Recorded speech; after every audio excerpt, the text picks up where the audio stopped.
రామచంద్రమూర్తి అవతార పరిసమాప్తి సమయంలో ఆయనతో అందరూ వచ్చేస్తానని వెనక వెళ్ళిపోతున్నప్పుడు హనుమని కూడా అడిగారు. హనుమా నువ్వు వస్తావా అని అడిగారు. రామచంద్ర ప్రభో, మీరొకటి, మీ కథ ఒకటి, మీ నామం ఒకటి కాదు.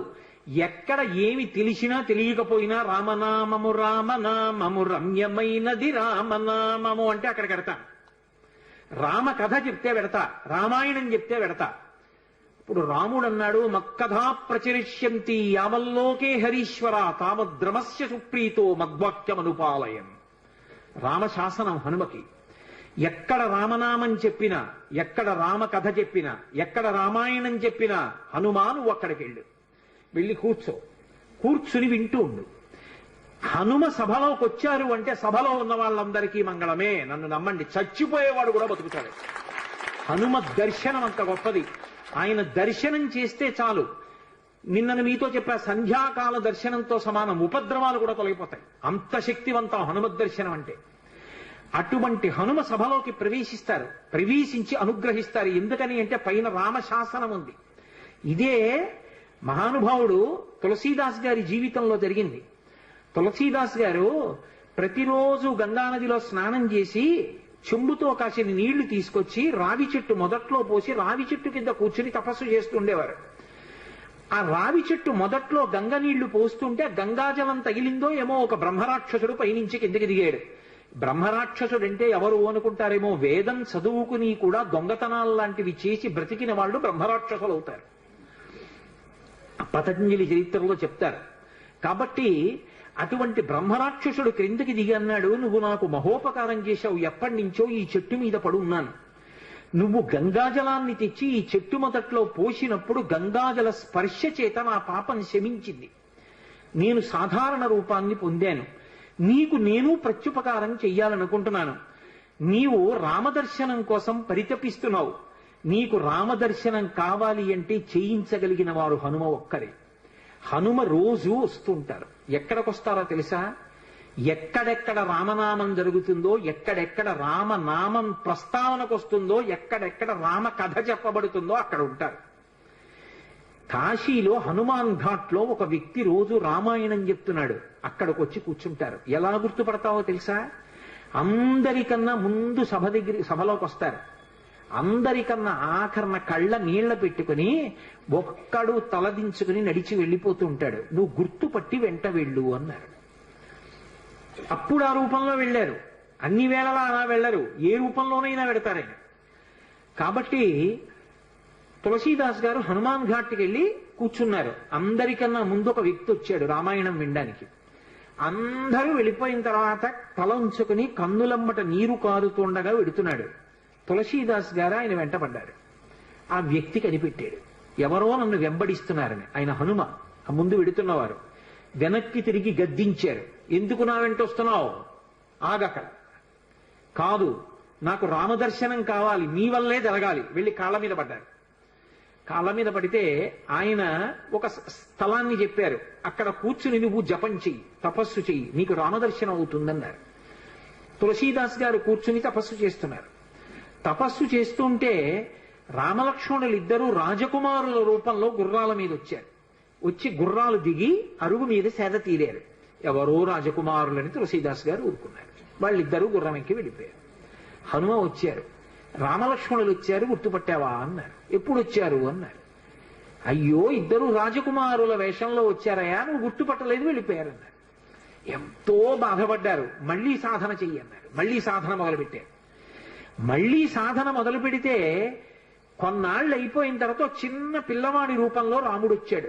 గంధం తీస్తున్నారు తులసీదాస్ గారు రామచంద్రమూర్తికి అనులేపనం చేయడానికి.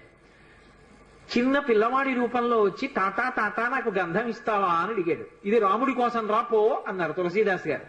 మళ్లీ పొమ్మంటున్నాడు రా రాముడు వస్తే అని హనుమ వెంటనే పంజరంలో చిలక రూపంలో వచ్చి పాట పాడారు. రాముడు బాలుడి రూపంలో వచ్చి తులసీదాస్ గారిని గంధం అడుగుతున్నాడు. గుర్తించలేని తులసీదాసు వెళ్ళిపోమ్మంటున్నాడు అని.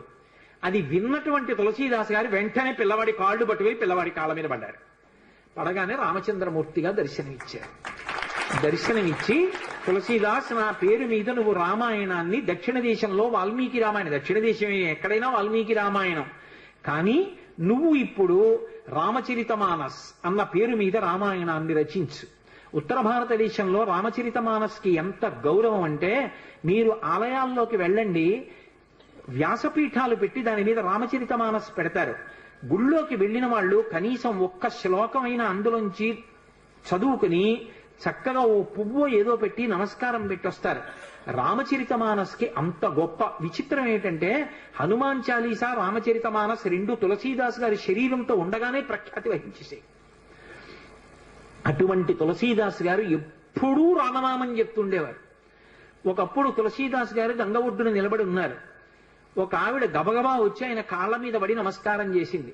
ఎప్పుడూ అలవాటు మీద తులసీదాస్ గారు దీర్ఘసుమంగళీభవ అన్నారు. అయ్యా, నన్ను దీర్ఘసుమంగళీభవ అంటున్నారు, నా భర్త మరణించాడు, అదిగో చితి మీద పడుకోబెడుతున్నారు దహన సంస్కారానికి, మీ నోట వంట వచ్చిన మాట అబద్ధం కాకూడదు అందావిడ. నా నోట రావడం ఏమిటమ్మా, రాముడు పలికించాడు. ఆయన వెంటనే అక్కడికి వెళ్లి ఆ కమండలంలో నీళ్లు తీసి ఆ శవం మీద చల్లి రామనామం చెప్పారు. చటుక్కున లేచి కూర్చున్నాడు. ఇది చూశారు పాదుషా యొక్క గూఢచారులు ఆ గంగా తీరంలో తిరుగుతూ.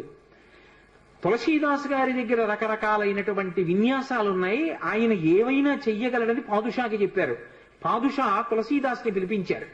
పిలిపించి, నువ్వేమిటో చచ్చిపోయిన వాడిని బతికించావుట, ఏవి కొన్నటువంటి వింత చేష్టితములు చెయ్యన్నారు. తులసీదాస్ గారు అన్నాడు, వింత చేష్టితములు చేయడానికి నేను గారడివాణ్ణా? కాదు, రాముడు నన్ను పనిముట్టుగా అనుగ్రహించాడు, అది రామానుగ్రహం అన్నాడు. అంటే నేను చెప్పిన మాట పాటించట్లేదు కాబట్టి కొరడాలతో కొట్టండి అన్నాడు. అంటే అప్పుడు హనుమాన్ చాలీసా చేశారు తులసీదాస్ గారు. కళ్ళు మూసుకుని హనుమని తెలుసుకుని హనుమాన్ చాలీసా చేస్తుంటే భటులు వచ్చి కొరడాలు పట్టుకుని కొట్టడానికి పైకెత్తుతున్నారు. ఆశ్చర్యం ఏమిటంటే, ఆ రోజున పాదుషా కోట అంతఃపురం అంతటా పెద్ద పెద్ద కోతులు వచ్చి ప్రతి సైనికుడి చెయ్యి పట్టుకున్నాయి కదలకుండా. పాదుషా భయపడిపోయి సింహాసనం దిగి కిందకొచ్చి తులసీదాస్ గారి కాళ్ళ మీద పడ్డాడు. అప్పుడు ఖచ్చితంగా పూర్తయిపోయింది హనుమాన్ చాలీసా. ఆ తులసీదాస్ గారి చదివినప్పుడు అన్ని కోతుల రూపంలో వచ్చి ఎదురుగుండా హనుమ నిలబడి కాపాడారు తులసీదాస్ గారిని. అందుకే అప్పటికీ ఇప్పటికీ ఎప్పటికీ కూడా హనుమాన్ చాలీసాకి అంత శక్తి. తులసీదాస్ గారు ఎప్పుడు మాట్లాడుతుండేవారు స్వామి హనుమతోటి. రామాయణ రచన చేసేటప్పుడు, రామచరితమానస్ రాసేటప్పుడు ఏ ఏ ఘట్టం దగ్గరికి వచ్చేటప్పుడు ఆయా ఘట్టం దగ్గర మళ్ళీ హనుమకి చదివి వినిపిస్తుండేవారు. హనుమ అంతా చదివి సరేనంటుండేవారు. అబ్బో, ఎన్ని చమత్కారాలు వాళ్ళిద్దరి మధ్యలో, ఎన్ని విశేషాలు జరిగాయో తులసీదాస్ గారికి హనుమకి. అంతటి గొప్ప అనుబంధం. అందుకే హనుమ గురించి తులసీదాస్ గారు ఏవి చెప్పారో అవన్నీ కూడా అద్భుతమైనటువంటి విషయాలు. రామచరితమానస్ అంత గొప్ప గ్రంథం. తులసీదాస్ గారిని అనుగ్రహించారు మహానుభావుడు స్వామి హనుమ. అనేకమైనటువంటి అవతారాల్లో ఈ లోకంలో వచ్చి ఎందరినో అనుగ్రహించారు. వారు వచ్చినటువంటి అవతారములు ఎన్నో ఉన్నాయి. అందులో సమర్థ రామదాసు గారిగా వచ్చారు ఒకప్పుడు. నారాయణ అన్నది ఆయన యొక్క అసలు పేరు, ఆ పిల్లవాడికి తల్లిదండ్రులు పెట్టిన పేరు. కానీ ఆ పిల్లవాడు విశేషమైనటువంటి రామభక్తి తత్పరుడయ్యాడు. పెళ్లి నిశ్చయం చేశారు. పిల్లవాడిని పెళ్లి పీటల మీద కూర్చోబెట్టారు. పురోహితుడు ఇక జీలకర్ర బెల్లం పెట్టించడం కోసమని సుముహూర్త సావధాన సులగ్నే సావధాన అంటున్నాడు. పెళ్లి కొడుక్కి ఇంకోలా వినపడింది, సావధాన సావధాన. ఇలాగే అందరూ గృహస్థాశ్రమంలోకి వెళ్ళిపోతున్నారు, లంపటంలోకి వెళ్ళిపోతున్నావు, ఇక నిన్ను నువ్వు ఉద్ధరించుకోలేవు, నా మాట విను, ఇప్పటికైనా మించిపోయింది లేదు, ఇంకా సుముహూర్తం రాలేదు, తొందరపడు అన్నట్టుగా వినపడింది. సావధాన సావధాన అన్నది జాగ్రత్త పడు అన్నట్టు వినపడింది ఆ నారాయణ అన్న పిల్లవాడికి. అంతే హనుమ యొక్క అనుగ్రహం ఆవేశించింది. హనుమదవతారం అంటారు సమర్థ రామదాస్ గారు. ఒక్కసారి పెళ్లి మంటపంలోంచి 10 దూకులు దూకి వెళ్ళిపోయారు. వెళ్ళిపోయి గోదావరిలో దూకేశారు. దూకేసి గోదావరి నదినంతటినీ కూడా ఈది ఆవలిగొడ్డుకు వెళ్ళిపోయి 10 రోజులు ఆగకుండా నడిచి వెళ్ళిపోయారు అరణ్యంలో. వెళ్ళిపోయి గోదావరి నందిని అనేటటువంటి 2 నదుల యొక్క సంగమ స్థానంలో కూర్చుని నిరంతర రామధ్యానం చేస్తుండేవారు. అంత రామధ్యానం చేసి రామదాసు అని పేరు పొందారు. ఒకప్పుడు బదరీ వెళ్ళారు వారు. బదరీ వెళ్ళి ఆనాడు దేశంలో ఉన్నటువంటి అధార్మికమైన విషయాలు చూసి వ్యగ్రత చెంది ఒక జలకూపమునందు శరీర పరిత్యాగం చేస్తానని నిర్ణయించుకున్నారు. రామచంద్రమూర్తి ప్రత్యక్షమయ్యారు. నీ వలన ధర్మం నిలబడాలి. నువ్వు శరీర పరిత్యాగం చేస్తే ఎలా? నువ్వు సమర్థుడవు ధర్మం నిలబెట్టడానికి. నీ వలన ఒక వ్యక్తి ధర్మాన్ని నిలబెట్టేవాడు తయారవుతాడు. అందుకే సమర్థ రామదాస్ అన్న పేరుతో లోకంలో వ్యవహరించమన్నారు. సమర్థ రామదాస్ అని పేరు మార్చుకుని హిమాలయ పర్వతాల నుంచి వస్తుంటే ఆయనకి హనుమత్ సాక్షాత్కారం అయింది. సమర్థ రామదాసు గారికి దీక్ష ఎవరిచ్చారు అంటే స్వయంగా హనుమ ఇచ్చారు. ఆయనకి జపమాల, కమండలం, అలాగే కృష్ణాజినం, ఆ దీక్షా వస్త్రాలు, వీటన్నిటినీ కూడా స్వామి హనుమయే అనుగ్రహించారు. ధర్మ సంస్థాపన కోసమని సమర్థ రామదాసు గారు కోదండాన్ని, బాణాన్ని పట్టుకు తిరుగుతుండేవారు. ఒకప్పుడు ఆయన వేదాంత బోధ చేస్తుంటే గోదావరి తీరంలో కొంతమంది బ్రాహ్మణులు వచ్చి ఆయన్ని విమర్శించారు. నువ్వేమో వేదాంత బోధ, పట్టుకున్నది ధనస్సా, చేతిలో బాణమా, ఈ వేదాంతం సత్యమా, ధనస్సు బాణం సత్యమా? వేదాంతం చెప్పేవాడికి ధనస్సు బాణం ఎందుకురా? బహుశా ఈయనకి బాణం ఎక్కువ పెట్టడం కూడా చేత కాదనుకుంటాను, ఉత్తినే అలా పట్టుకు తిరుగుతున్నాడు అన్నారు.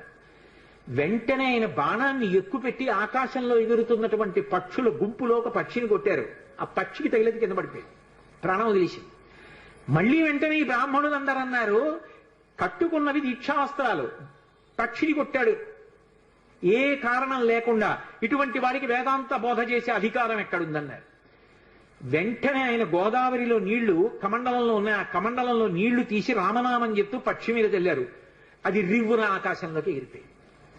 సమర్థ, అందుకే ఆయన పేరు ముందు బిరుదువాక్యం. ఆయన అఘటనాఘటన సమర్థుడు. అంతటి హనుమదవతారంగా వచ్చి మొత్తం దేశమంతటా కూడా ప్రచారం చేశారు. గుండెల్లో రాముడు, శరీరంలో హనుమ, అది ఆయన నినాదం. అందుకే ప్రతి చోట వ్యాయామ పాఠశాలలు పెట్టారు.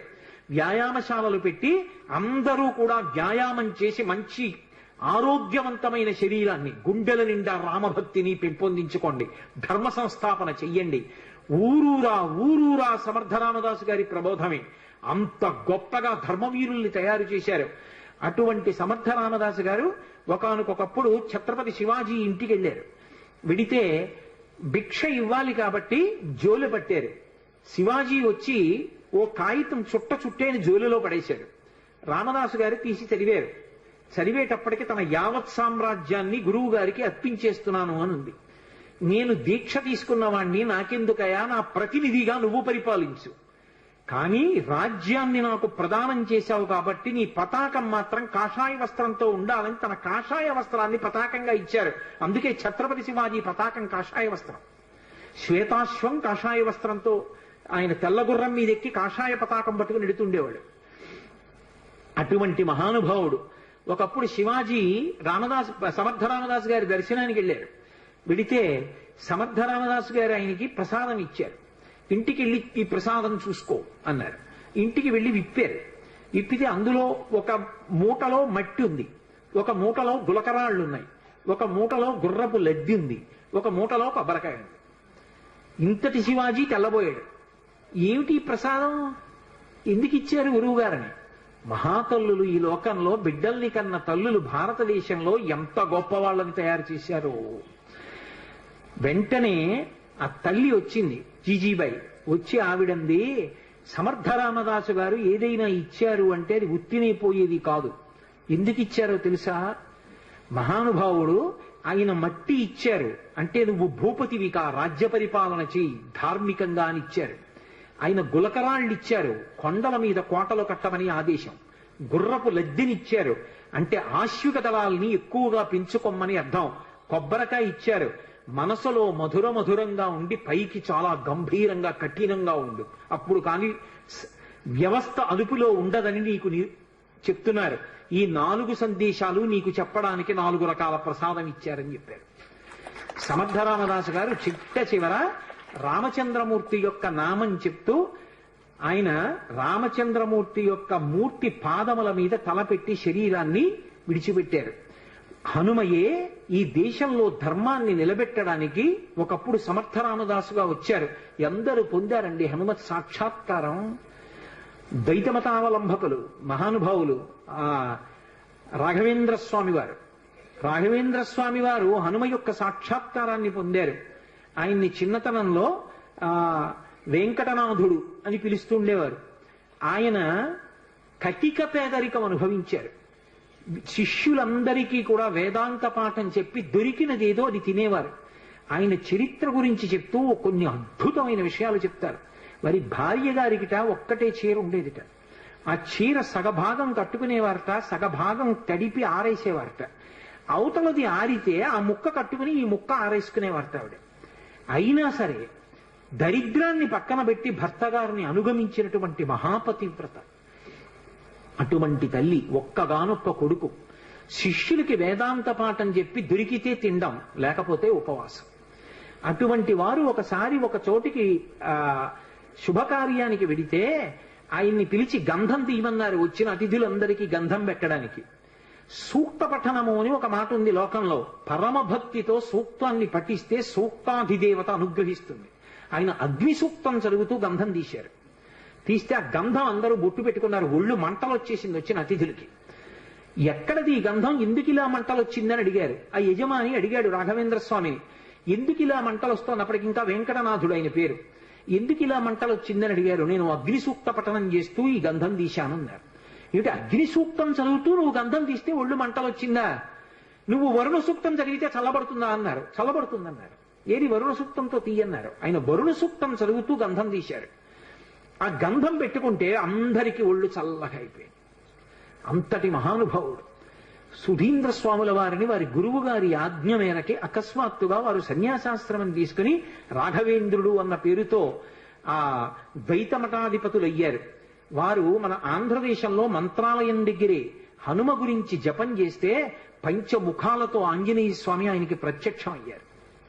పంచముఖ ఆంజనేయ స్వామిని ఉపాసన చేసిన మహాపురుషుడు. ప్రహ్లాదుడి యొక్క అంశలో వచ్చాడు అంటారు రాఘవేంద్ర స్వామి. ఎంతమంది హనుమత్ సాక్షాత్కారం పొందారండి. అంతటి మహానుభావుడు. అటువంటి హనుమ లోకంలో ఎవరికి ఏది ఇవ్వలేనిదన్నది లేదు. ఆయన ఎవరికి ఏ కోర్కె ఉండనివ్వండి, కోర్కె ఉండకుండా ఉండడం అన్నది సాధ్యం కాదు. కోర్కె ఉంటుంది, కానీ అది ధార్మికమై ఉండాలి. ధార్మికమైన కోర్కె అయి ఉండి కోర్కె కానిది. ఆ మాట మీరు బాగా అర్థం చేసుకోవాలి. నాకు పెళ్ళవ్వాలి అని ఒక పురుషుడో స్త్రీయో అనుకున్నారనుకోండి, తప్పు కాదు, ఎందుకంటే పెళ్లి చేసుకోవాలి. నాకు కొడుకు పుట్టాలి, కూతురు పుట్టాలి, అది తప్పు కాదు, ఆ కోరిక ఉండాలి.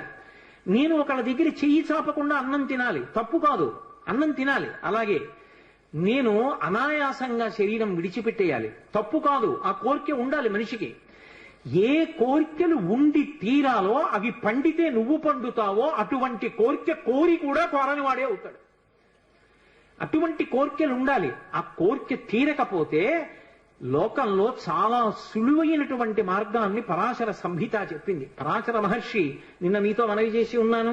హనుమకి సంబంధించినటువంటి ఉపాసన రహస్యములనన్నిటినీ క్రోడీకరించారు. క్రోడీకరించి మనకి సంహితా రూపంలో ఇచ్చారు. అందులో చెప్పారు శ్లోక రూప మంత్రం. అది మంత్రం అయితే మళ్ళీ అందరూ చెప్పడానికి సావకాశం కలగచ్చు, కలగకపోవచ్చు, ఎందుకంటే స్వరభేదం ఉంటుంది. కానీ అది శ్లోక రూప మంత్రం. అందుకే తప్పు చెప్పకుండా చెప్తే చాలు. హనుమకి ప్రదక్షిణం చేస్తూ నిశ్శబ్దంగా మాట్లాడకుండా ఆంజనేయం మహావీరం బ్రహ్మ విష్ణు శివాత్మకం తరుణార్క ప్రభం శాంతం ఆంజనేయం నమామ్యహం, ఈ శ్లోకం చెప్తూ హనుమకి 108 మాటలు ప్రదక్షిణం చేసి వక్కలతో కాని, పువ్వులతో కాని, అక్షతలతో కాని మాత్రమే లెక్క పెట్టాలి. కాగితం మీద గుచ్చడం, పెన్నుతో కొట్టడం అలా చేయకూడదు.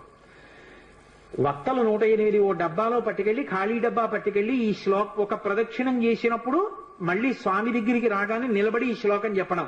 ఆంజనేయం మహావీరం బ్రహ్మ విష్ణు శివాత్మకం తరుణార్క ప్రభం శాంతం రామదూతం నమామ్యహం అండం. ఆ వక్క తీసి పక్క డబ్బాలో వేయడం. 108 ఇందులో వక్కలు అందులోకి వచ్చాయంటే 108 ప్రదక్షిణాలు అయిపోయి మళ్ళీ వక్కల డబ్బా పట్టుకుని ఇంటికి వెళ్ళిపోవడం. హనుమ యొక్క ప్రదక్షిణముల చేత ఆయన అనుగ్రహంతో ఎటువంటి కోర్కెలను కూడా ఆయన తీర్చగలిగిన శక్తి కలిగిన వాడు అని అనుభవించిన పెద్దలు చెప్పిన మాట. అలాగే అకస్మాత్తుగా విపరీతమైనటువంటి రోగం ఏదైనా శరీరానికి ఏర్పడి భయం కలిగితే, హనుమానంజనాసు నోవాయుపుత్రో మహాబల అకస్మాతాగతోత్పాతం నాశయాసు నమోస్తుతే, ఆ శ్లోకం చెప్పాలి. అకస్మాత్తుగా రోగం వచ్చింది, స్వామి నన్ను కాపాడండి. ఈ శ్లోకం చెప్పి ఆయనకి ప్రదక్షిణాలు చెయ్యాలి. హనుమ ప్రదక్షిణముల చేత విశేషమైనటువంటి తృప్తిని పొందుతారు. అటువంటి హనుమకి ప్రదక్షిణాలు చేస్తూ, ప్రదక్షిణం అంటే గబగబ గబగబ నడవకూడదు, అడుగుల చప్పుడు వినపడకుండా నడవాలి. అలా నడుస్తూ ప్రదక్షిణం చేసి ఈ 2 శ్లోకాల్ని అవసరాన్ని పట్టి అనుసంధానం చేయడం నేర్చుకుంటే ఆయన అనుగ్రహంతో రోగాన్ని నివారణ చెయ్యగలిగిన వైద్యుడు దొరుకుతాడు అని దాని అర్థం. ఆయన అనుగ్రహంతో రోగం పోతుంది. 2, ఆయన అనుగ్రహంతో ఎటువంటివైనా, అంటే నా ఉద్దేశం గొంతెమ్మ కోరికలు అని కాదు, నేను అమెరికా అధ్యక్షుడిని అయిపోవాలి అన్న కోరిక కాదు. ధార్మికమైన కోరికలు ఏవి ఉంటాయో వాటిని హనుమ తప్పకుండా అనుగ్రహించి తీరుతారు. అది పెద్దలు చెప్పిన మాట, నేను చెప్తున్న మాట కాదు. అందుకే అంతటి మహానుభావుడైన అటువంటి హనుమ చాలా తొందరగా ప్రీతి పొందేది దేనికి అంటే రామనామం చెప్పడం చేత. మీరు రోజు రామనామం వ్రాయడం అలవాటు చేసుకున్న, రామనామాన్ని కీర్తించిన, రామనామం పలికిన పరమ ప్రసన్నుడైపోతారు. మరి ఈ మాట నేను చెప్పినప్పుడు రామనామం చెయ్యొద్దు మనం? ఇవాళ ఉపన్యాసం పూర్తి చేసేటప్పుడు కూడా ఒక్కసారి రామనామం చేసి ఇవాళ ఉపన్యాసాన్ని పూర్తి చేస్తాను, మళ్ళీ రేపు సాయంకాలం 6:30 కలుసుకున్నప్పుడు మళ్ళీ ఉపన్యాసాన్ని కొనసాగిస్తాను. కాబట్టి నేను మకుటాన్ని అంటాను, మీ అందరూ, నేను చరణాన్ని అంటాను, మీ అందరూ మకుటాన్ని అనండి. మకుటం అంటే రామనామము రామనామము రమ్యమైనది రామనామము. 3 మాటలు రామనామాన్ని పలికినట్టు అవుతుంది. నేను చరణం చెప్తుంటాను, మీరు అనండి చక్కగా. నారదాది మహామునీంద్రులు నమ్మినది శ్రీరామనామము,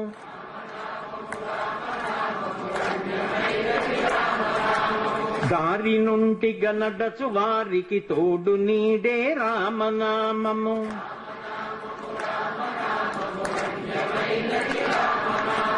కోరి కొలచిన వారికెల్లను కొంగు బంగారు రామనామము.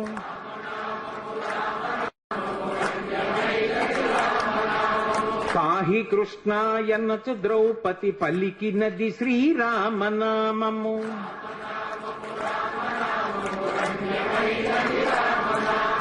ఆలు బిడ్డల సౌఖ్యము కన్నను అధికమైనది రామనామము.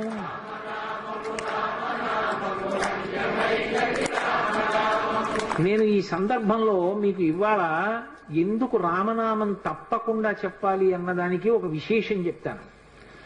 ఇవాల్టి తిథి ఏమిటి? త్రయోదశి. త్రయోదశి ఏ నెలలో వచ్చింది? మార్గశీర్ష మాసంలో వచ్చింది. మార్గశీర్ష మాసం శుక్లపక్షంలో త్రయోదశితో కూడుకున్నటువంటి తిథి. ఈ త్రయోదశి తిథికి హనుమకి చాలా దగ్గర సంబంధం. త్రయోదశి నాడే సీతమ్మ దర్శనమైంది హనుమకంటారు. రెండోది, త్రయోదశికి అంత శక్తి, హనుమతో సంబంధం ఎందుకు వచ్చాయో తెలుసా? దానికి ఒక పెద్ద కారణం ఉంది. అసలు త్రయోదశి తిథికి హనుమకి అంత దగ్గరి సంబంధం ఎందుకు వచ్చిందో, ఇవాళ రామనామం మనం ఎందుకు చెప్పి తీరాలో, ఈ రహస్యం ఏమిటో, అసలు ఉపాసనలో ఆయనకి ఏ ఏ పళ్ళు నైవేద్యం పెట్టాలో, ఆయన పూజ ఎలా చేస్తారో, ఈ విశేషాలను గురించి, ఆయన దవడల వైభవం గురించి రేపటి రోజున నా చేత స్వామి హనుమ పలికించుకాక. అంత గొప్ప రోజున మనం రామనామం చెప్తున్నాం కాబట్టి చక్కగా అవకాశాన్ని సద్వినియోగం చేసుకోండి. నేను ఇంకో పావుగంట అరగంట చెప్పలేక కాదు, నేను చెప్పడం ముఖ్యం కాదు, మీరు కూడా అనుసరించడం ముఖ్యం.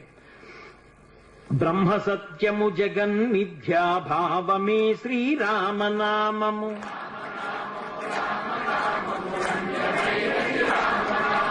భక్తితో భజించు వారికి ముక్తి నొసగును రామనామము.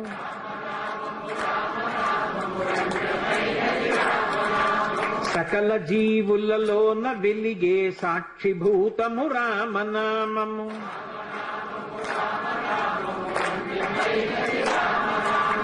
ఆంజనేయుని వంటి భక్తులకాశ్రయము శ్రీరామనామము.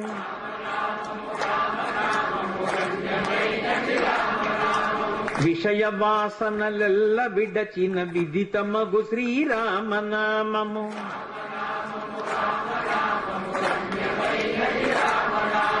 నీరుగిరి శిఖరాగ్రమందున మెరయుచున్నది రామనామము.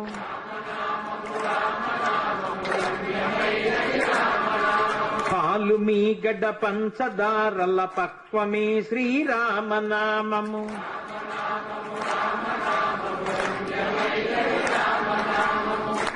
ఇంతమంది ఉన్నారు, మీ కంఠాలకి హనుమ ఎంత ప్రీతి చెందాలండి అవతల వైపు నుంచి. ఎందరో మహానుభావుల డెందమాయను రామనామము.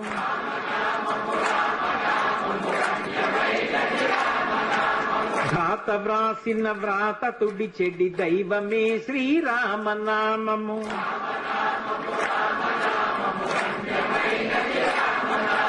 శివుడు గౌరికి బోధ చేసిన చిన్మయము శ్రీరామనామము.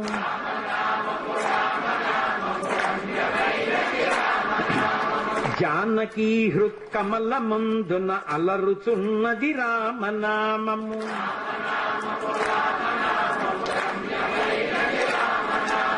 చిత్తశాంతిని కలుగ చేసిడి చిత్స్వరూపము రామనామము.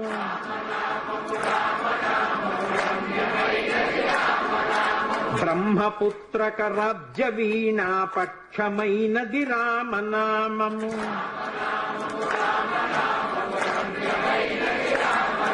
శాంతి సత్యాహింస సమ్మేళనము శ్రీరామనామము.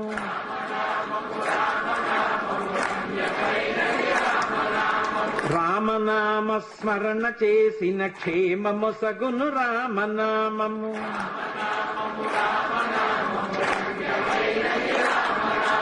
తల్లి వలె రక్షించు సుజనుల నెల్ల కాలము రామనామము.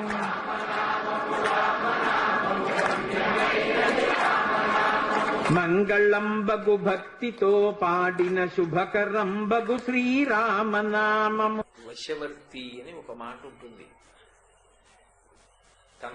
తనకన్నా పైన ఉన్నటువంటి వాళ్ళకి, గౌరవనీయులైనటువంటి వారికి, పెద్దలైనటువంటి వారికి, తనకన్నా అధికారంలో ఉన్నటువంటి వారికి మనిషి స్వచ్ఛందంగా తనంత తానుగా వశపడి ఉండాలి.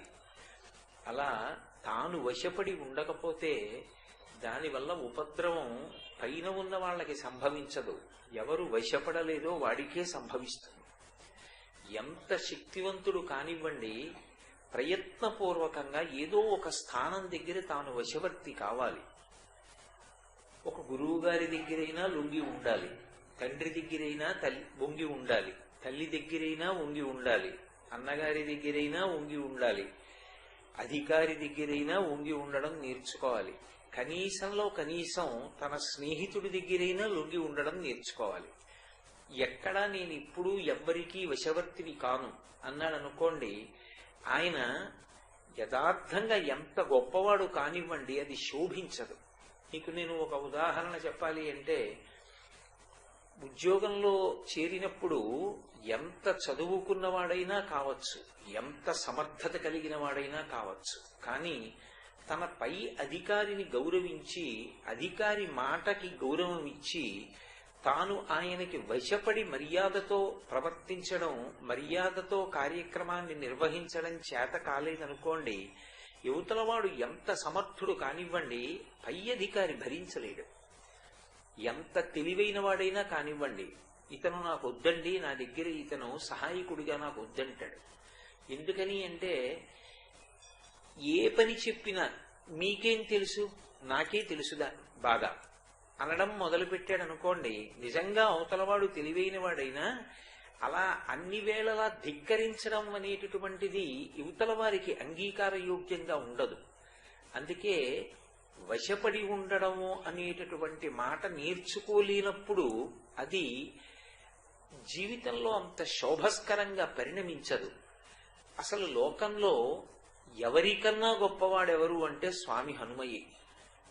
ఆయనంత వేగం కలవారు లేరు, ఆయనలా దూకగలిగిన వారు లేరు, ఆయన లాంటి బ్రహ్మచర్య నిష్ఠ కలిగినటువంటి వాడు లేడు, ఆయన లాంటి శాస్త్ర పాండిత్యం ఉన్నవాడు లేడు, ఆయన అంత తెలివైన వాడు లేడు, ఆయనంతటి విద్వాంసుడు లేడు, ఆయన అంతటి వాక్యజ్ఞుడు లేడు, ఆయనలా మాట్లాడగలిగినటువంటి వాడు లేడు.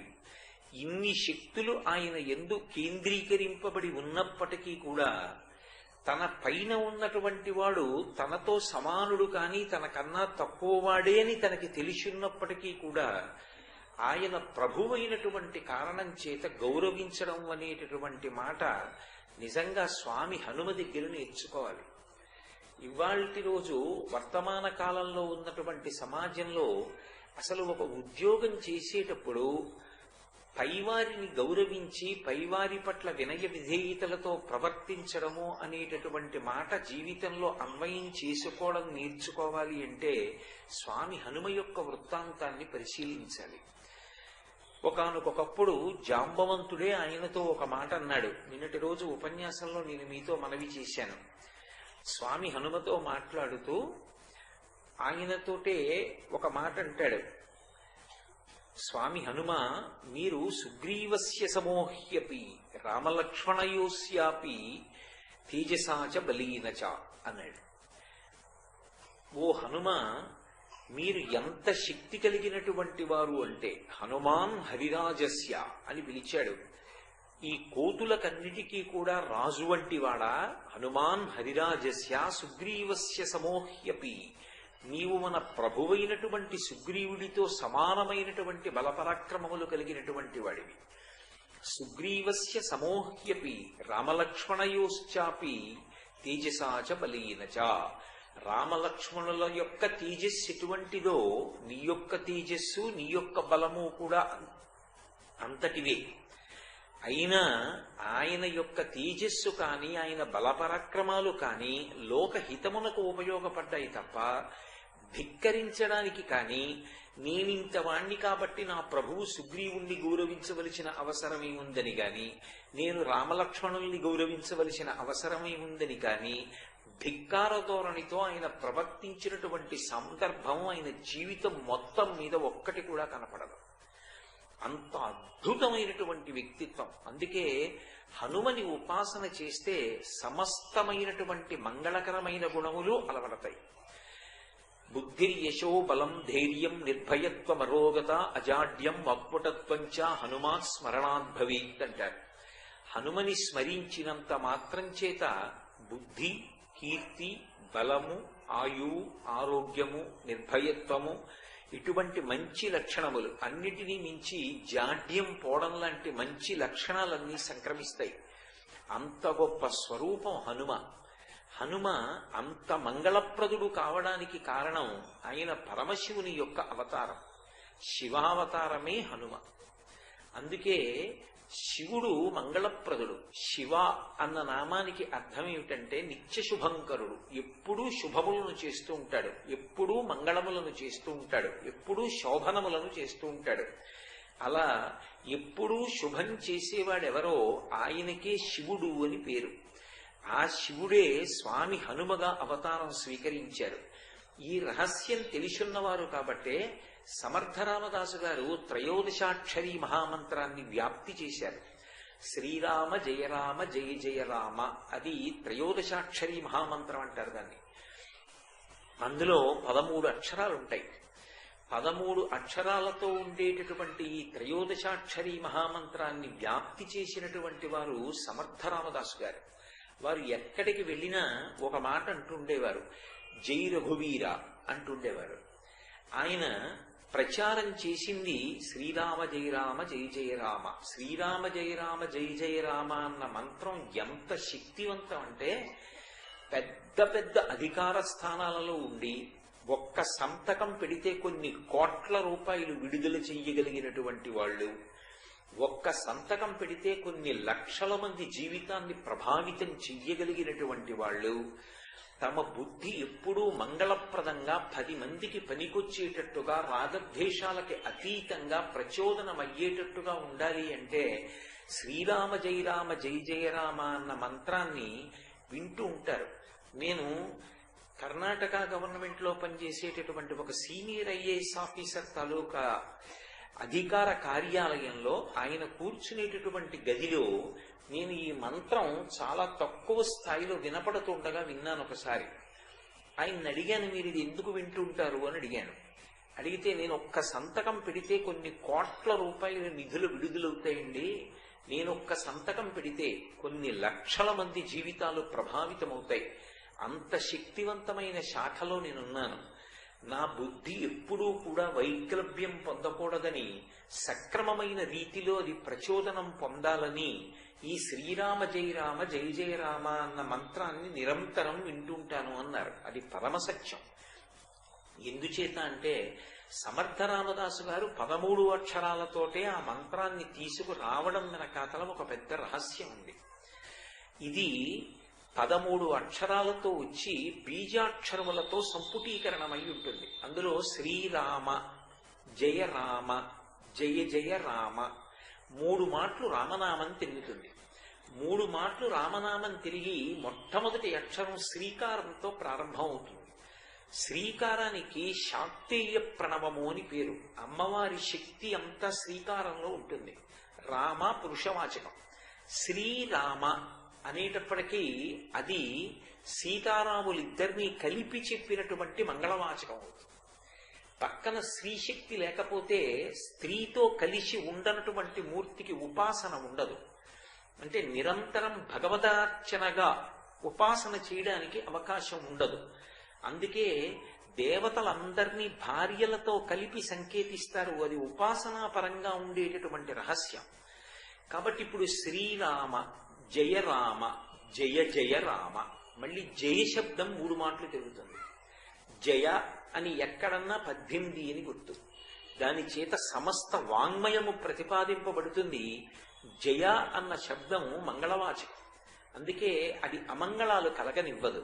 ఇవన్నీ ఒకెత్తైతే అందులో 13 అక్షరాలే ఉండేటట్టుగా శ్రీరామ జయ రామ జయ జయ రామ అన్న మంత్రాన్ని సమర్థ రామదాసు గారు తీసుకురావడానికి ఒక కారణం ఉంది. శ్రీరుద్రం అని మనకి యజుర్వేదాంతర్గతంగా ఒక అద్భుతమైనటువంటి అధ్యాయం. ఆ శ్రీరుద్రంతో ప్రతిరోజు శివాలయంలో శివలింగానికి అభిషేకం చేస్తూ ఉంటారు. అందులో నమక చమకాలని 2 పాఠాలు ఉంటాయి. ఈ శ్రీరుద్రంలో శంకర అనేటటువంటి నామం అత్యంత కీలకం. ఎందుకని అంటే శం కరోతి ఇది శంకర, ప్రత్యక్షంగా శుభాల్ని తీసుకొచ్చి అందించేటటువంటి వాడెవరో ఆయనని శంకర అని పిలుస్తారు. శంభు అంటే సుఖముల యొక్క ఉత్పత్తి స్థానం. శంకర అంటే ఆ శుభములను తీసుకొచ్చి అందించేటటువంటి వాడు. అటువంటి శంకర అన్న నామం శ్రీరుద్రాన్ని ఘనపాఠంగా చెప్తే 13 మాటలు తిరుగుతుంది. 13 మాటలు శంకర అనేటటువంటి నామము తిరగాలి అంటే శ్రీరుద్రాన్ని ఘనపాఠంగా చెప్తారు. అది ఒక్క ఘనపాఠీలు మాత్రమే అలా చెప్పగలరు. అలా చెప్పగలిగినటువంటి ఘన చేత శంకర శబ్దము 13 మాటలు తిరిగేటటువంటి అద్భుతమైనటువంటి అధ్యాయము శ్రీరుద్రం. అటువంటి ఆ శ్రీరుద్రం ఏదైతే ఉందో అది పరమశక్తివంతమైనటువంటి అధ్యాయం యజుర్వేదంలో. శంకరానామం శ్రీరుద్రాన్ని ఘనగా చెప్తే 13 మాటలు తిరుగుతుంది. కాబట్టే ఆ శంకరుడే హనుమగా వచ్చారు కనుక ఆ హనుమ తత్వం ప్రకాశించాలి అంటే ఎక్కడ రామనామం ఉంటుందో అక్కడ ప్రకాశిస్తుంది. అందుకే శ్రీరామ జయ రామ జయ జయ రామ అని 13 అక్షరాలతో సమర్థ రామదాసు గారు నిర్ణయం చేసి అంతటా కూడా వ్యాప్తి చేయడానికి కారణం అది. అందుకే శంకరుడే స్వామి హనుమగా వచ్చారు. అందుచేతనే మీరు జాగ్రత్తగా పరిశీలిస్తే వాయువు ఎవరో కాదు. వాయువు పరమశివుని యొక్క అష్టమూర్తులలో ఒకడు. శంకరాచార్యుల వారు దక్షిణామూర్తి స్తోత్రం చేస్తూ భౌరంభంశనలో నిలోంబర మహార్నాదో హిమాంసు పుమాం ఇత్యాభాతి చరాచరాత్మకమిదం యస్యైవ మూర్త్యష్టకం నాణ్యకించన విద్యతే విమృశతాం యస్మాత్ పరస్మాత్ విభో తస్మై శ్రీగురుమూర్తయే నమగిదం శ్రీదక్షిణామూర్తయే అంటారు.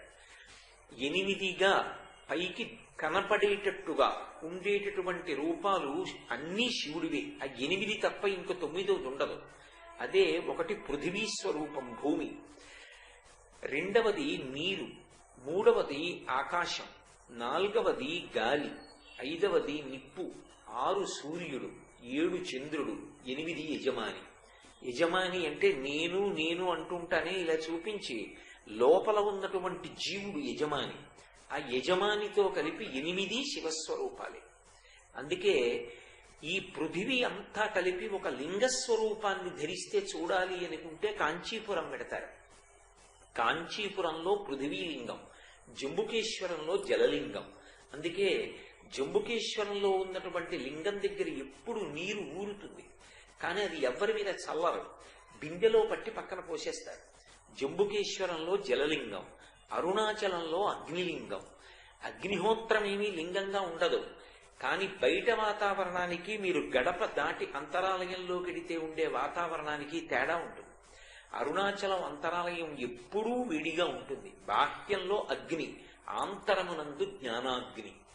కాబట్టి అరుణాచలంలో అగ్నిలింగం, శ్రీకాళహస్తిలో వాయులింగం. అందుకే అది బాగా స్పష్టంగా అర్థం అవడం కోసం ఏం చేస్తారంటే, శివలింగానికి యువతల 2 దీపాలు వెలుగుతుంటాయి. పైన ఒక దీపం వెలుగుతుంది, కింద ఒక దీపం వెలుగుతుంది.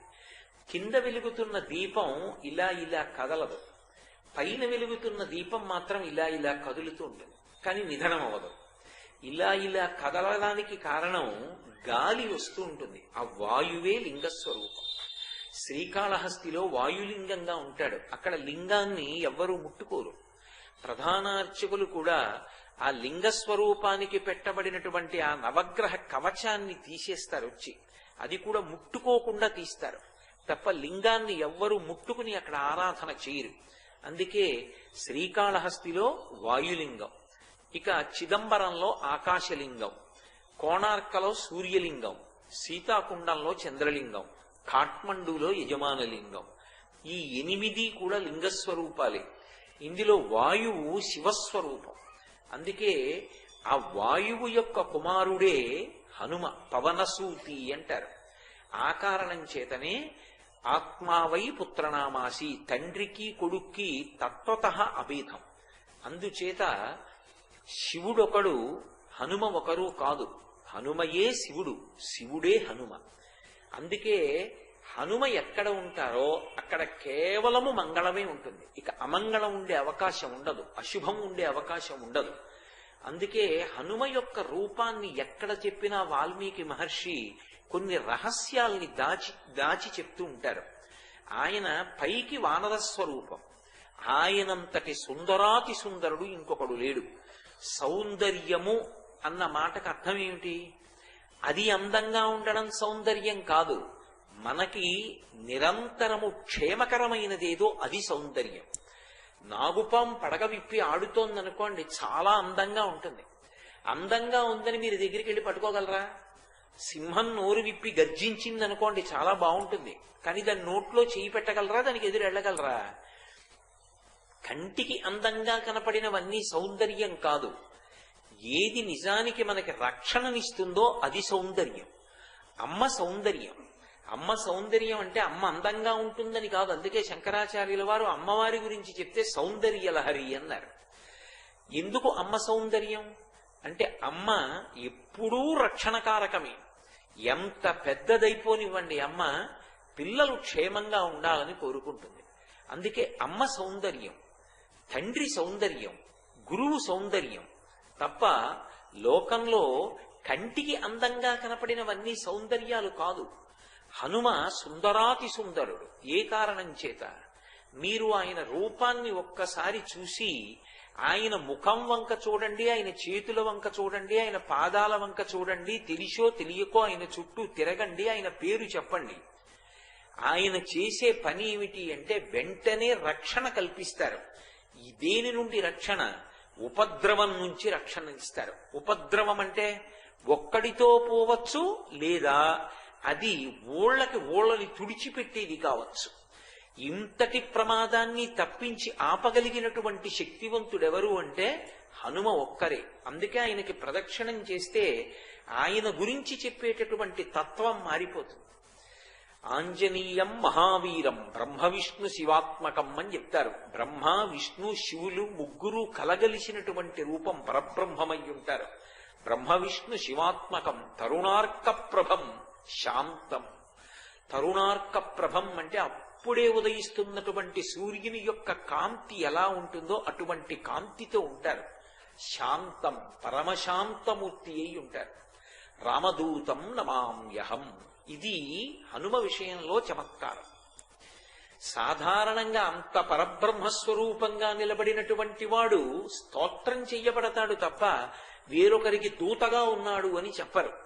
కానీ ఇంతటి గొప్ప అనుగ్రహశాలి అయ్యుండి కూడా తాను రామదూతగా, సుగ్రీవ సచివుడిగా, పవన తనయుడిగా, వానర సేనాధిపతిగా, వానర నాయకుడిగా కీర్తింపబడుతుంటాడాయన.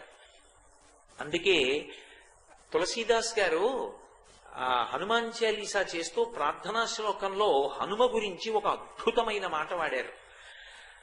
ఆయన గురించి చెప్తూ అంటారు, రఘువరవరదూతం వాతజాతం నమామి అన్నారు. వాతజాతం అంటే వాయువు యొక్క కుమారుడు, నమామి నమస్కరించుతున్నాను. రఘువరవరదూతం అన్నారు. దానికి పాఠాంతరం ఉంది, ఇంకొకలా కూడా పిలుస్తుంటారు, రఘువర ప్రియభక్తం అంటుంటారు. కానీ రఘువర ప్రియదూతం, రామచంద్రమూర్తి యొక్క అత్యంత ప్రీతిపాత్రమైనటువంటి దూత. కోరి కోరి ఆయన పంపించారు. రామచంద్రమూర్తి జీవితం మొత్తం మీద పరిపాలకుడుగా ఎందరో దూతల్ని పంపించారు. కానీ అత్యంత క్లిష్టమైనటువంటి సందర్భంలో కోరి కోరి ఈయనే సమర్థుడు అని ఆయన పంపించినటువంటిది ఎవరిని అంటే కేవలంగా స్వామి హనుమని ఒక్కరినే అలా పంపించారు. అందుకే రఘువర ప్రియ దూతం, అంత గొప్ప దూత, రామదూతం నమామ్యహం. వేరొకరికి దూతగా కీర్తింపబడేటటువంటి హనుమ పరబ్రహ్మస్వరూపంగా ఎటువంటి అనుగ్రహాన్నైనా కటాక్షిస్తారు. శివస్వరూపం కనుకనే శివుడు ఎక్కడ ఉంటే అక్కడ శుభం, ఎక్కడ ఆయన పేరు చెప్తే అక్కడ మంగళం. హనుమ పేరు ఎక్కడ చెప్తే అక్కడ మంగళం, హనుమ పేరు ఎక్కడ చెప్తే అక్కడ శుభం. హనుమ సంతోషపడాలి అంటే ఆయనని కీర్తిస్తే సంతోషించరు, రామనామం చెప్తే సంతోషిస్తారు. అది ఆయనకున్న గొప్పతనం. తనని పొగిడితే కాదు, రాముణ్ణి పొగిడితే చాలు పరవశించిపోతారంతే. మీరు చూడండి, శ్రీరామాయణంలో మొట్టమొదట హనుమ ఎప్పుడు కనపడతారు? సుగ్రీవుడు రామచంద్రమూర్తిని లక్ష్మణస్వామిని చూసి భయవిహ్వలుడైనటువంటి సందర్భంలో కనపడతారు. మొట్టమొదట కనపడుతూనే మంగళకర వాక్కులతో ఆయన ప్రసంగం ప్రారంభం అవుతుంది. తర్వాత వెడతారు, రామలక్ష్మణులు ఇద్దరినీ తీసుకొచ్చి సుగ్రీవుడితో కలుపుతారు. కలిపిన కారణం చేత ఆఖరికి బయటికి వెళ్లి బ్రతకడానికి కూడా భయపడిపోయి తన భార్య రుమని తాను బ్రతికుండగా తన అన్నగారైనటువంటి వాలి భార్యగా అనుభవిస్తున్నాడు అని తెలిసినా కూడా ఏమీ చెయ్యలేక కేవలం 4 మంత్రులతో మతంగ మహర్షి యొక్క శాపం ఉంది కాబట్టి ఋష్యమూక పర్వత శిఖరమల మీద బ్రతుకుతున్నటువంటి సుగ్రీవుడికి రాజ్యం వచ్చింది, వాలి సంహరింపబడ్డాడు, మళ్లీ తన భార్య తనకి దక్కింది. హనుమ మొట్టమొదట కనపడతారు, తన యొక్క ప్రభువుకి శుభంతో ప్రారంభం అయిపోయింది. తర్వాత దక్షిణ దిక్కుకి బయలుదేరి వెళ్లి సీతమ్మకి రామచంద్రమూర్తి యొక్క క్షేమవార్త చెప్పి చచ్చిపోదామనుకుని ఉరిపోసుకుంటున్న సీతమ్మని బ్రతికిస్తారు. మళ్ళీ చనిపోతున్న ఆవిడ బ్రతికింది ఎవరి వల్ల అంటే హనుమ వల్ల. అక్కడ సీతమ్మని బ్రతికిస్తారు. మళ్ళీ సీతమ్మ తల్లి క్షేమవార్తని పట్టుకుని ఈవలి ఒడ్డుకు వచ్చారు. సుగ్రీవుడిచ్చినటువంటి సమయం దాటిపోయింది. వెనక్కి వెడితే ఇంతమంది వానరుల్ని సుగ్రీవుడు చంపేస్తాడు. కానీ ఒక్క హనుమ సీతామాత యొక్క దర్శనం చేసి క్షేమవార్తతో తిరిగి వచ్చారు కనుక ఇంతమంది వానరులు కూడా సమయం దాటిపోయినా బ్రతికారు. మళ్ళీ ఇంతమంది వానరులు బ్రతకడానికి కారణం హనుమ అయ్యారు. సీతమ్మ కనపడుతుందో కనపడదోనని చెప్పి ఎంతో బెంగ పెట్టుకుని ఉన్నటువంటి రామచంద్రమూర్తికి సీతమ్మ తల్లి యొక్క క్షేమవార్త చెప్పి రామచంద్రమూర్తి యొక్క ప్రాణములు నిలబెట్టారు. మళ్ళీ సేతువుని కట్టి రామచంద్రమూర్తి అక్కడికి వెళ్లిన తరువాత లంకాపట్టణంలోకి కాంచనలంకలోకి వెళ్లిన తరువాత ఆ రావణ సంహారం జరగడంలో, ఇంద్రజిత్ సంహారం జరగడంలో, సీతారాములిద్దరూ ఒకటవడంలో ఎనలేనటువంటి ప్రజ్ఞాపాఠవాల్ని చూపించి వానర సైన్యమంతా బ్రతకడానికి కారణమయ్యారు. సంజీవని పర్వతాన్ని తీసుకొచ్చి ఒకప్పుడు 67 కోట్ల మంది వానర సైన్యం చచ్చిపోయారు. 67 కోట్ల మంది. రామాయణంలోనే ఉంది ఆ విషయం. అది కూడా సాయంకాలం వేళ వేసినటువంటి ఒకే ఒక అస్త్రానికి కొద్ది నిమిషాల్లో చనిపోయారు. 67 కోట్ల మంది చనిపోయి మిగిలిన పెద్ద పెద్ద వీరులందరూ మూర్ఛపడి కింద పడిపోయారు. ఇన్ని కోట్ల మందిని బతికించిన వారు స్వామి హనుమ సంజీవని పర్వతాన్ని తీసుకొచ్చి. ఆయన వలన మళ్ళీ ఇంతమంది బతికారు.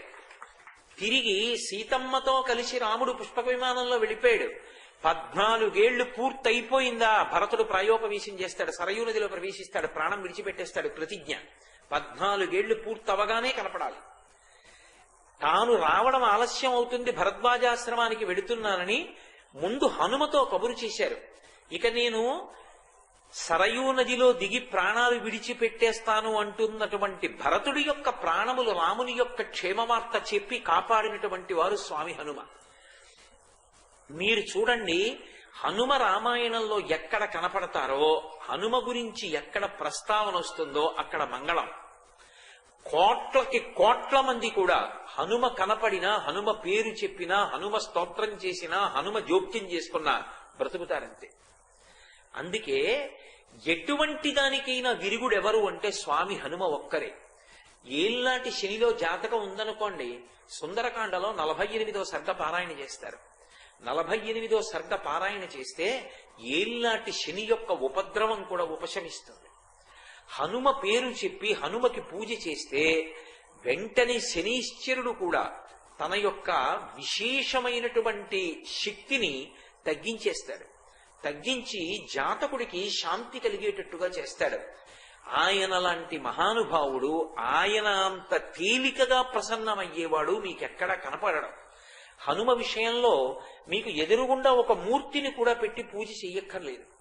భయం వేసిందనుకోండి, ఎప్పుడైనా ఒక చీపురు పుల్ల తీసి మీకు ఎదురుగుండా రాయి కనపడితే రాయో ఏదో ఒకటి తీసి ఇసుకలోనో నేల మీదో అది పడిందా లేదా ముద్ర కూడా సంబంధం లేదు, హనుమ అని రాసి నమస్కారం చేసి నిలబడితే చాలు, ఉపద్రవం నుంచి గట్టెక్కుతారు అని చెప్తుంది శాస్త్రం.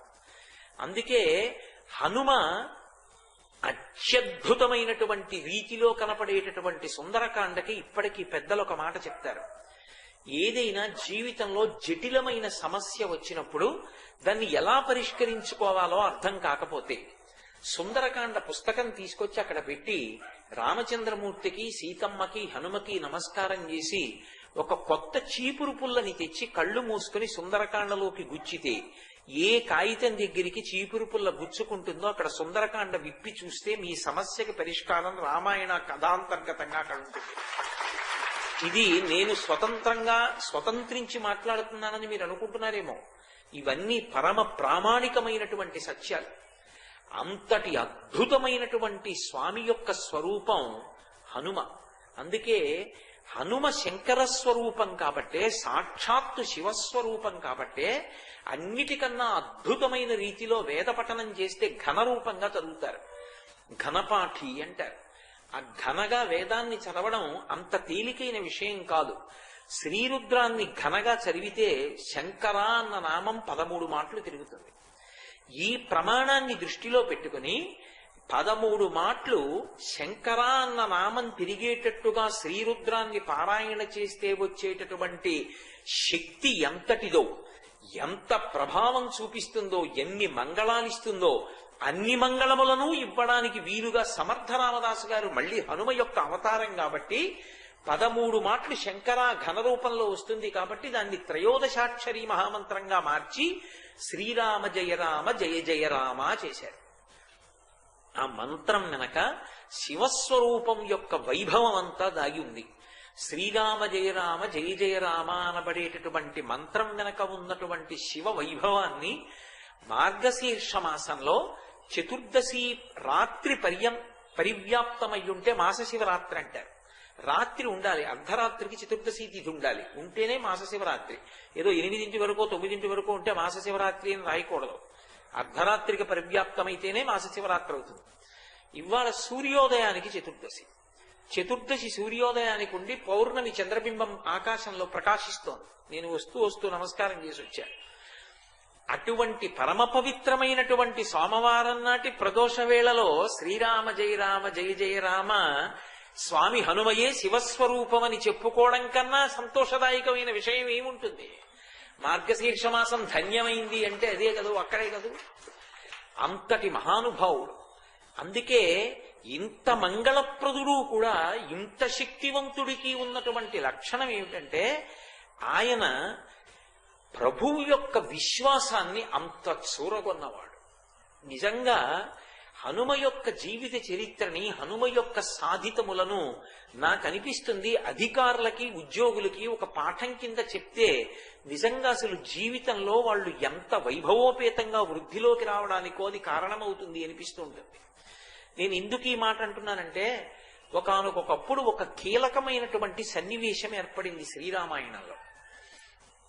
రామచంద్రమూర్తికి సుగ్రీవుడు మాట ఇచ్చాడు, నాకు పట్టాభిషేకం జరుగుతోంది రామ, ఇప్పుడు శరత్కాలం నడుస్తోంది, నేను ఆ వర్షాకాలం వెళ్ళిపోయిన తరువాత మళ్ళీ తగినటువంటి ఋతువు వస్తుంది, శరత్కాలం వస్తుంది, నేను తప్పకుండా వానర సైన్యాన్నంతటినీ కూడా అన్ని దిక్కులకు పంపించి సీతమ్మ ఎక్కడ ఉన్నా సీతమ్మ యొక్క జాడ కనుక్కుంటాను అని చెప్పాడు. ఆ మాట మరిచిపోయాడు. భార్యతోటి భోగాలతోటి లాలస పొందాడు.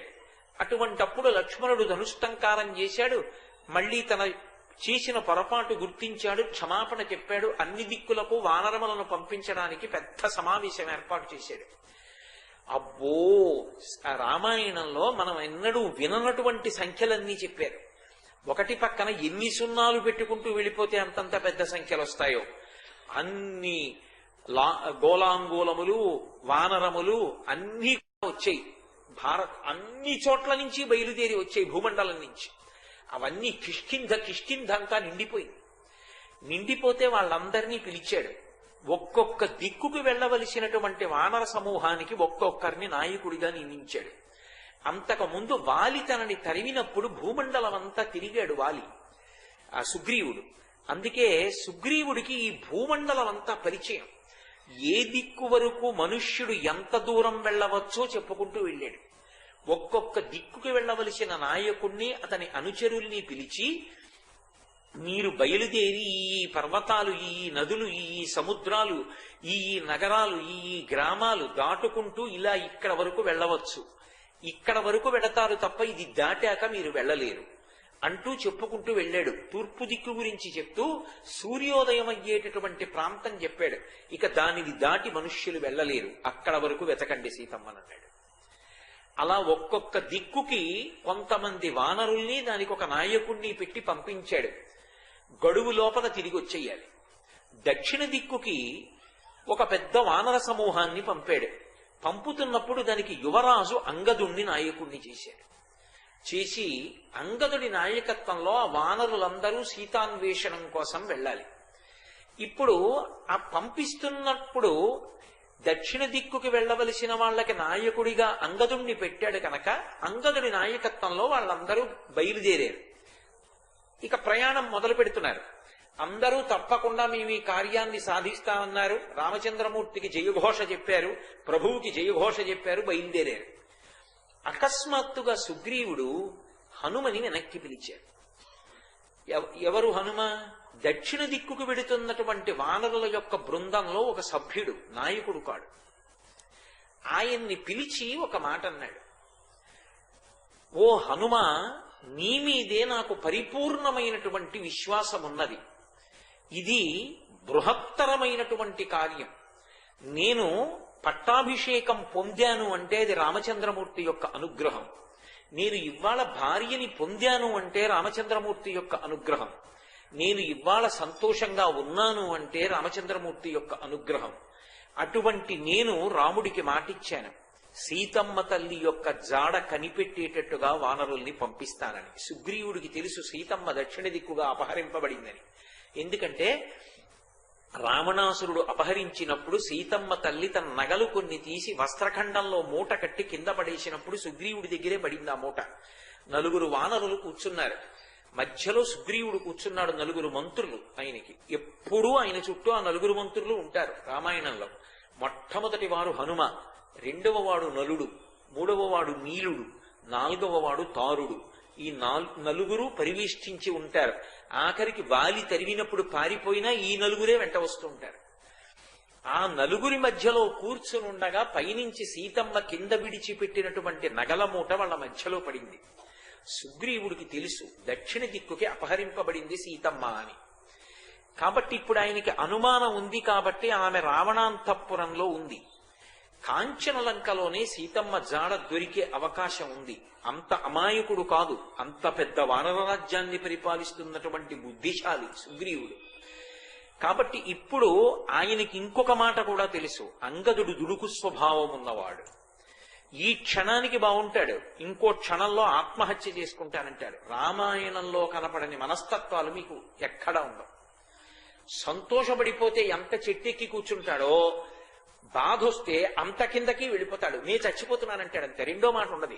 నేను ఆత్మహత్య చేసుకుంటున్నానంటాడు. అన్నాడు రామాయణంలో సీతాన్వేషణానికి బయలుదేరి.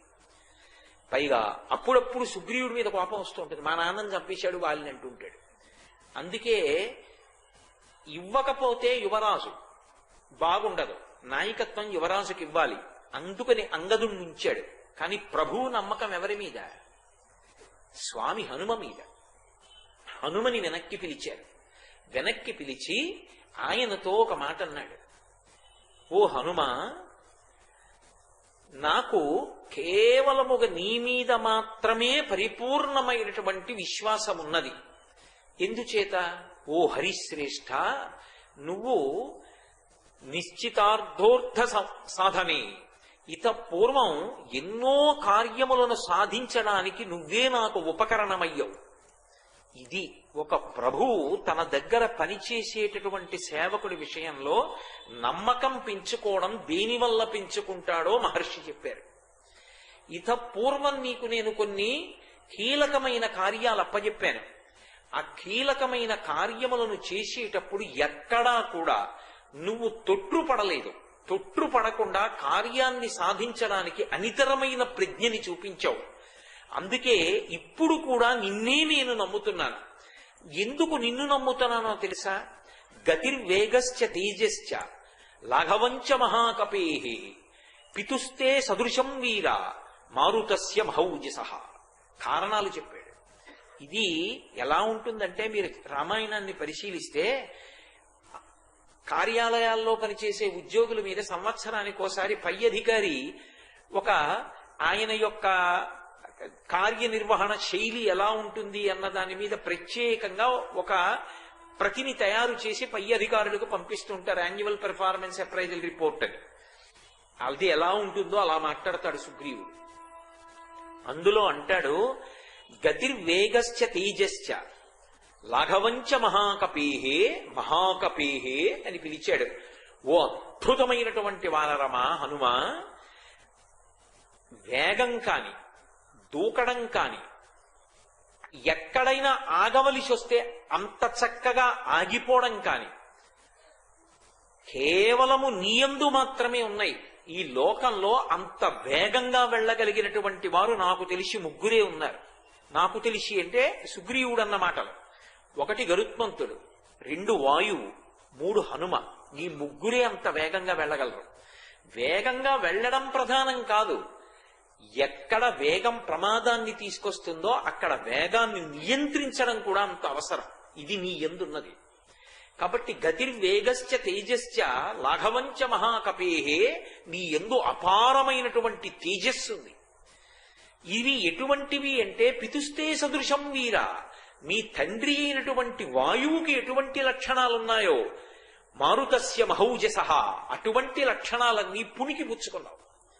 ఇంతేకాదు, నిన్నే నేను నమ్మడానికి కారణం ఏమిటో తెలుసా? త్వయ్యేవ హనుమన్నస్తి బలం బుద్ధి పరక్రమః దేశకాలానువృత్తిశ్చ నయశ్చ నయ పండిత. ఏమి ప్రభు దగ్గర కితాబు పొందారండి మహానుభావుడు.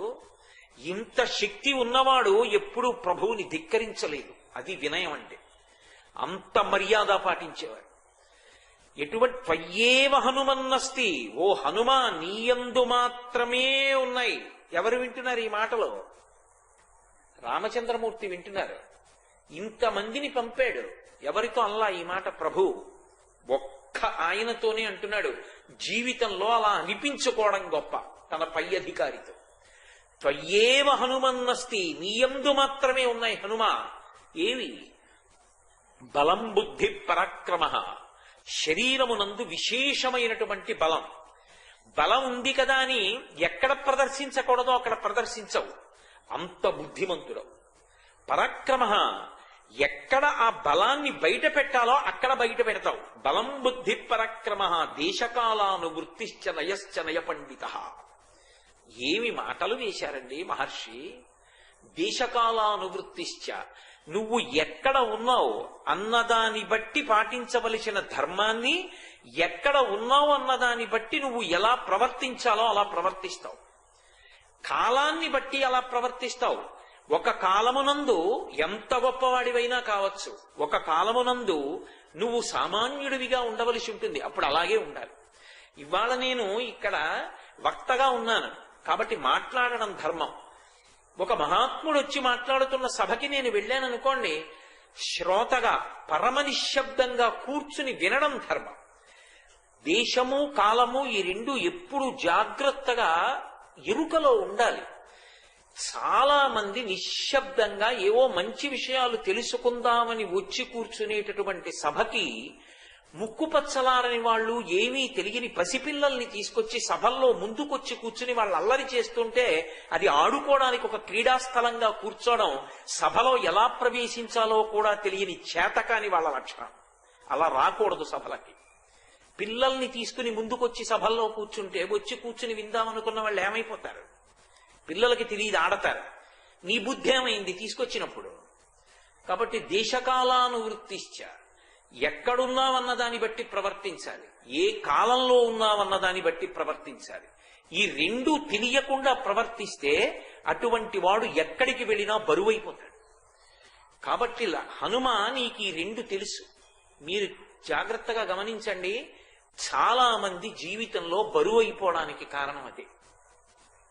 ఎక్కడ దూరం అయిపోతారంటే, ఎక్కడ ప్రమాదకరమైన పరిస్థితి తెచ్చుకుంటారంటే, మనం ఎక్కడున్నాం, ఏ సమయంలో ఉన్నాం, ఇప్పుడు మనం ఏం చెయ్యాలి అసలు అన్న విషయంలో పరాకు లేకుండా ప్రవర్తించడం ప్రమాదాలు తీసుకొస్తుంది. దేశకాలానువృత్తిశ్చ నయశ్చ నయ పండిత. పండాహ అన్న మాటకు అర్థం ఏంటంటే సహజంగా వచ్చిన జ్ఞానం. అది పుస్తకాలు చదువుకుంటే వచ్చింది కాదు, హనుమకి సహజంగా వచ్చాయి ఆ గుణాలు. నయశ్చ నయ పండిత, ఇవి నీకు సహజంగా ఉన్నాయి హనుమ.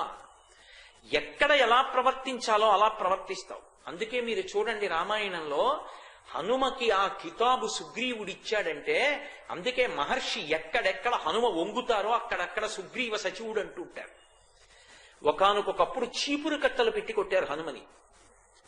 ఏమి మహానుభావుడికి చేతకాక అరిచేతులతో అరికాళ్లతో మర్దించేయగలడాయన. చారీకుడు చారీకుడు అని ఆయన తోకకి బట్ట చుట్టి నెయ్యి పోసి అగ్నిహోత్రం వెలిగించి రథంలో కట్టి ఆయనని రాచవీధులలో ఊరిరిగింపు చేస్తుంటే చీపురు కట్టల దెబ్బలు తిన్నారు. రాత్రివేళ లంకంతా వెతికాను. తిరిగి వెళ్ళిన తర్వాత నా ప్రభువు సుగ్రీవుడు లంకాపట్టణం యొక్క బలాబలాలు ఏమిటి అని అడిగితే ఏం చెప్పను? నేను చూడలేదని చెప్పనా? రాముడు లంకాపట్టణం యొక్క ఆను పాను ఎలా ఉంటుంది, ఎంతమంది బలవంతులున్నారు, ఇన్ని కోట ఎలా ఉంటుంది, దాని చుట్టూ ఉండే రక్షణ ఎలా ఉంటుంది అంటే ఏం చెప్పను? వీళ్లు చీపుళ్లతో కొట్టినంత మాత్రం చేత నా గౌరవం పోయిందా? నా స్వామి రామచంద్రమూర్తి కోసం, నా ప్రభువు సుగ్రీవుడి కోసం చీపురు కట్టతో దెబ్బలు తిన్నా నాకు పర్వాలేదు. ఇది నేను పగటిపూట లంకాపట్టణం యొక్క ఆను పాను కనిపెట్టడానికి అవకాశం అని చీపురు దెబ్బలు తిన్నారు. ఇంకొకడైతే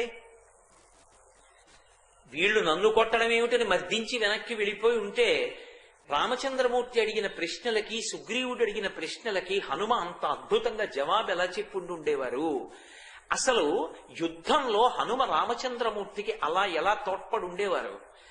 అసలు హనుమ యొక్క గొప్పతనం అంతా ఎక్కడుందో మీరు కనిపెట్టాలి అంటే రామచంద్రమూర్తి అగ్ని పరీక్ష పెడుతుంటారు.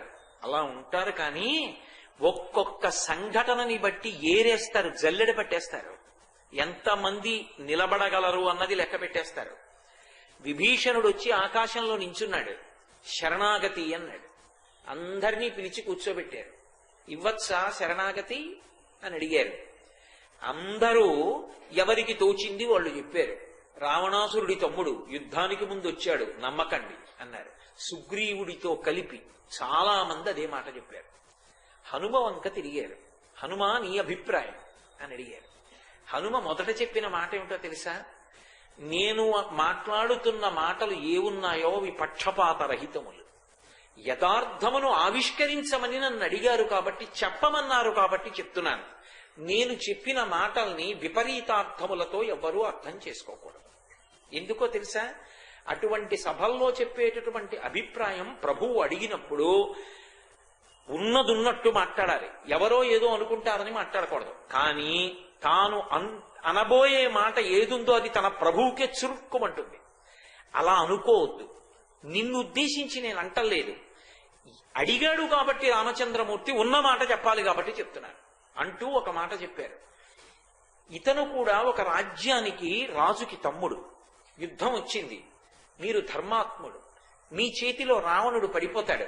ఇతనికి కూడా మనసులో ఒక చిన్న కోరిక ఉండి ఉంటుంది. అతను కూడా లంకాపట్టణాన్ని ఏలాలని అనుకుంటున్నాడు. అన్న చచ్చిపోతే, అన్న ధర్మంలో లేకపోతే చంపి, ధర్మాత్ముడు తమ్ముడైతే తమ్ముడికి పట్టం కట్టడం మీకు అలవాటు ఉంది.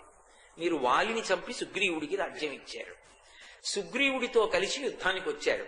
ఇది తెలుసుకున్న విభీషణుడు రావణుణ్ణి చంపడానికి సహకరించి తాను పట్టాభిషేకం పొందడానికి వచ్చాడని నేను అనుకుంటున్నాను. కాబట్టి మీరు ఇవ్వచ్చు. మాట్లాడేటప్పుడు అంత జాగ్రత్తగా మాట్లాడతారు. ఇప్పుడు నేను సరి అయిన సలహా చెప్పకపోతే, ఉన్న మాట ఉన్నట్టు మాట్లాడకపోతే, రామచంద్రమూర్తి అడిగిన దానికి సరిగా జవాబు చెప్పలేకపోయాను అని మనసులో నాకు పరివేదన ఉండకూడదు. కానీ నేను చెప్పిన మాట వల్ల నా ప్రభువు సుగ్రీవుణ్ణి కించపరచడం నా ఉద్దేశ్యం కాదు. విభీషణుడు అందుకొచ్చాడు అంటే ఆశ మొలకెత్తడానికి సుగ్రీవుడు రాజవడం ఒక కారణం. ఆ కారణం ధర్మాత్ముడు సుగ్రీవుడు కనుక సుగ్రీవుడు అడిగాడు కాబట్టి వాలిని చంపేశాడు అధర్మాత్ముడిని. అన్నని చంపి తమ్ముడికి రాజ్యం ఇవ్వడం నీకు అలవాటు ఉంది ధర్మం కోసం. ఇక్కడ అంతే. విభీషణుడు ధర్మాత్ముడు, రావణుడు అధర్మాత్ముడు. అధర్మాత్ముడైన రావణుణ్ణి చంపి తమ్ముడైన విభీషణుడికి పట్టం కడతామని ఆశతో వచ్చి ఉండవచ్చు. రామా, నువ్వు అంగీకరించవచ్చు, దోషమేం లేదు. ఆ కోరికతోనే వచ్చాడు. అలా కోరికుంటే తప్పేమిటి ఒక రాజ్య పరిపాలన చేయవలసిన వాడికి? కానీ ఇది మరొకలా సుగ్రీవుడు అనుకోకూడదు. అందుకే ఉన్న మాట ఉన్నట్టు చెప్తున్నాను, వేరొకరు ఉలిక్కి పడకూడదు అంటూ మాట్లాడారు. ఇది హనుమ. దేశకాలానువృత్తిశ్చ నయశ్చ నయ పండిత. ఏదో 5 రోజుల్లో ప్రసంగరీత్యా నేనేదో 1-2 సందర్భాలు చూపించగలను. కానీ నిజంగా మీరు అది అనుభవించాలి అంటే రామాయణాన్ని చదవాలి. హనుమ ఎప్పుడైనా ఎక్కడైనా మాట్లాడితే తక్కెట్లో పెట్టినట్టే ఉంటుంది. మరి స్వాతి నక్షత్రంలో పుట్టినవారు కదూ. స్వాతి నక్షత్రంలో పుట్టితే తులారాశి. తులారాశి అంటే అది తక్కెడ. అది కేజీ అంటే కేజీయే, అది 1/2 కేజీ అంటే 1/2 కేజీయే. స్వాతి నక్షత్ర జాతకులు చేసే నిర్ణయాలు అలాగే ఉంటాయి. తొందరపడరు. ఆలోచించి ఓ నిర్ణయం చేశారా, మీ నిర్ణయం తప్పనడం అంత తేలిగ్గా ఉండదు. అది ఆ నక్షత్ర ప్రభావం. ఒక్కొక్క నక్షత్రానికి ఒక్కొక్క విశేషం ఉంటుంది. అందుకే వైశాఖమాసి కృష్ణాయాం దశమ్యాం మందవాసరే పూర్వాభాద్రా ప్రభూతాయ మంగళం శ్రీహనుమతి. మనకి పరాశర సంహిత ప్రకారం అయితే పూర్వాభాద్ర నక్షత్రంలో వచ్చారు. పూజాకల్పం ప్రకారం అయితే స్వాతి నక్షత్ర జాతకులు అని చెప్తారు. కాబట్టి అటువంటి మహానుభావుడు, ఆయన నోటి వెంట ఒక మాట వచ్చినా అలా ఉంటుంది. ఆయన అడుగు తీసి అడుగు వేసినా అలా ఉంటుంది. ఇది అత్యంత శ్రద్ధగా ఆశ్చర్యంగా వింటున్నవాడు ఎవరో తెలుసా? రామచంద్రమూర్తి.